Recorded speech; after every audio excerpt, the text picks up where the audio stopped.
ఓం నమో వెంకటేశాయ. America అధ్యక్షుడు Donald Trump జాతకాన్ని ఒకసారి విశ్లేషిద్దాం. నేను డొనాల్డ్ ట్రంప్ గెలవడు అని చెప్పడం జరిగింది. బట్ డొనాల్డ్ ట్రంప్ గెలిచాడు. నాది ప్రిడిక్షన్ తప్పు అని అందరూ అంటా ఉన్నారు. సరే, నాకు అది పెద్ద అభ్యంతరం ఏం లేదు. ఎందుకంటే ఎవరి ఆలోచన వాళ్ళది. నన్ను విమర్శించే వాళ్ళు విమర్శిస్తారు. నేను రాజశేఖర రెడ్డి గారి గురించి చెప్పిన, జయలలిత గారి గురించి చెప్పిన. జయలలిత గారి జాతకంలో ఓటమి అనేది ఉండే, బట్ ఆమె గెలవడం వల్ల ఆమెకు ప్రాణగండం ఏర్పడింది. అలాగే రాజశేఖర రెడ్డి గారి జాతకంలో ఓటమి అనేది ఉండే, బట్ ఆయన గెలవడం వల్ల ఆయనకు ప్రాణగండం ఏర్పడింది. అంటే రాజశేఖర రెడ్డి గారు, జయలలిత గారు గెలిచిన తర్వాత కూడా సీట్లో కూర్చోలేకపోయారు. ఉదాహరణ తీసుకుంటే రాజశేఖర రెడ్డి గారు మేలో గెలిచారు, సెప్టెంబర్లో చనిపోయారు. యాజ్ టీజ్గా జయలలిత గారు గెలిచింది కూడా 6 నెలల లోపే మళ్ళీ డిసెంబర్లో చనిపోవడం జరిగింది. అంటే ఇక్కడ ఉద్దేశం ఏమిటంటే రాజయోగానికి అర్హత ఉండాలి. అంటే రాజయోగానికి అర్హత ఉండాలి అంటే అన్నిసార్లు అర్హత ఉండదు. ఎన్నోసార్లు ముఖ్యమంత్రిగా, ప్రధానమంత్రిగా పనిచేసిన వాళ్ళు, అధ్యక్షులుగా పనిచేసిన వాళ్ళకు కూడా ఓసారి రాజయోగం లేనప్పుడు వాళ్ళు పీఠం ఎక్కకుండా లేదా పీఠం ఎక్కిన తర్వాత చనిపోయే అవకాశాలు ఉంటాయి. సరే, ఇప్పుడు మనం జాతకరీత్యా డొనాల్డ్ ట్రంప్ జాతకాన్ని ఒకసారి విశ్లేషిద్దాం. డొనాల్డ్ ట్రంప్ అనేటువంటి అమెరికా అధ్యక్షుడి జాతకరీత్యా ఆయన పుట్టినటువంటి తేదీ 14 జూన్ 1946 ఉదయం 11 గంటలకు 10 గంటల 45 నిమిషాలకు న్యూయార్క్, అమెరికా ఆయన పుట్టింది. ఆ టైం ప్రకారం తీసుకుంటే ఆయన పుట్టింది పౌర్ణమి పుట్టడం జరిగింది. అలాగే జ్యేష్ఠ నక్షత్రము, వృశ్చిక రాశి ఆయన జాతకరీత్యా. ఇది ఆయన బేసిక్ డీటెయిల్స్. తర్వాత మిగతా విషయాలు పొందాం. మనకు మేషం, వృషభం, మిథునం, కర్కాటకం. లగ్నం వచ్చి కర్కాటక లగ్నం అయింది. కర్కాటక లగ్నం అనేటువంటి చాలా ఉచ్చ లగ్నం. అయితే ఒక విచిత్రమైనటువంటి సిమిలారిటీస్ నేను దీంట్లో చూడడం జరిగింది. నరేంద్ర మోడీ గారి జాతకము, డొనాల్డ్ ట్రంప్ జాతకము ఈక్వల్ గా కనిపిస్తూ ఉంది. చాలా విచిత్రమైనటువంటి విషయం ఇది. ఎందుకంటే నరేంద్ర మోడీ గారి జాతకంలో రవి నీచంలో ఉన్నాడు, మీరు చెక్ చేసుకోవచ్చు. బుధుడు, రవి కలిసి ఉంటాడు, వాళ్ళతో పాటు కేతు ఉంటాడు. ఈయన జాతకంలో రవితో రాహు ఉన్నాడు. అలాగే నరేంద్ర మోడీ జాతకంలో శుక్రుడు, శని కలిసి ఉన్నారు. ఈయన జాతకంలో కూడా లగ్నాత్ శుక్రుడు, శని. అంటే ఈయన జాతకంలో లగ్నాత్ శుక్రుడు, శని అంటే ఒక ఉమెనైజర్కు ఉండేటువంటి లక్షణాలన్నీ ఈయన జాతకంలో కనిపిస్తూ ఉన్నాయి.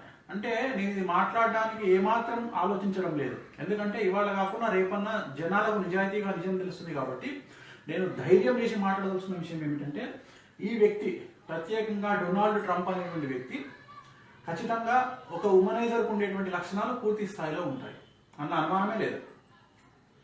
తర్వాత చంద్రుడు, కేతు. అంటే నా విశ్లేషణ డిఫరెంట్గా ఉంటుంది. ఉచ్చనీచాలు పక్కన పెడితే చంద్రుడు, కేతు అంటే చంద్రుడు మనక్కారకుడు. మనక్కారకుడు అంటే డిసిషన్ మేకర్. సో ఈయన తీసుకునేటువంటి నిర్ణయాలన్నీ కూడా చాలా అగ్రెసివ్గా ఉండేటువంటి అవకాశం ఉంది. అంటే ఒక మూర్ఖపు నిర్ణయాలన్నీ కూడా ఈయన జాతకంలో కనిపిస్తూ ఉన్నాయి. ఏలినాడ్షన్లో ఉన్నాడు. ఇంకో విచిత్రమైన విషయం ఏమిటంటే ఈయనకు గురుమహాదశ స్టార్ట్ అయింది 2016లో.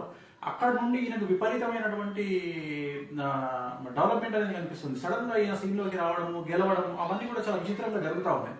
ప్రస్తుతం తీసుకుంటే ఈయన గురుబలం ఉన్నప్పటికీ కూడా ఈ సంవత్సరము మనకు ఈ వచ్చే నెల మార్చి 6వ తేదీ నుండి ఈయనకు నెగిటివ్ ఎఫెక్ట్ కనిపిస్తూ ఉంది. అంటే కేతు ఎంటర్ అవుతా ఉన్నాడు. సో అక్కడ నుండి తీసుకుంటే ఈయన జాతకంలో విశేషమైనటువంటి మార్పులు రాబోతా ఉన్నాయి.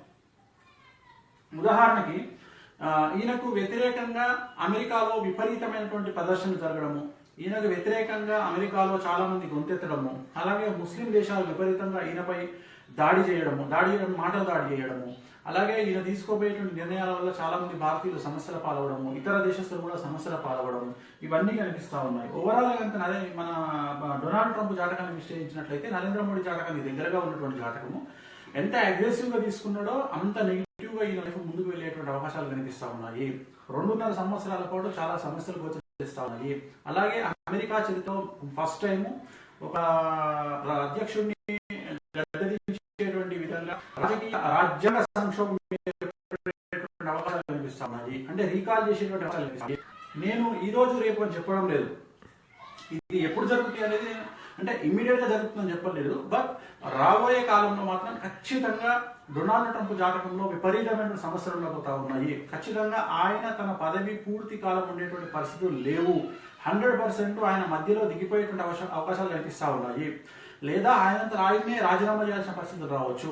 లేదంటే చాలా మంది సెనేటర్స్ ఆయనకు వ్యతిరేకంగా పనిచేసి ఆయన గద్దెదించే అవకాశం ఉంది. లేదా ఆయన మీద ఆయనకు ప్రాణగండం అనేటువంటిది కూడా కనిపిస్తూ ఉంది. అంటే ఏదేని సంఘటన జరిగి ఆయన మీద దాడి జరిగేటువంటి అవకాశాలు గోచరిస్తూ ఉన్నాయి. అది మెక్సికన్ కావచ్చును, ముస్లిమ్స్ కావచ్చును, ఇంకొకటి కావచ్చును. అంటే ఆయన జాతకంలో రవి రాహు కాంబినేషన్ అనేటువంటిది ఆయన మీద ఒక అటాక్ను సూచిస్తూ ఉంది. ఎందుకంటే రవి రాహు ఎప్పుడు కాంబినేషన్ వరస్ట్ కాంబినేషన్. రవి శని అంటే ప్రాణగండం, బట్ రవి రాహు అనేవాడు ప్రాణానికి సంబంధించి గండాన్ని ఏర్పరుస్తూ ఉంటాడు, అడ్డంకులు ఏర్పరుస్తూ ఉంటాడు.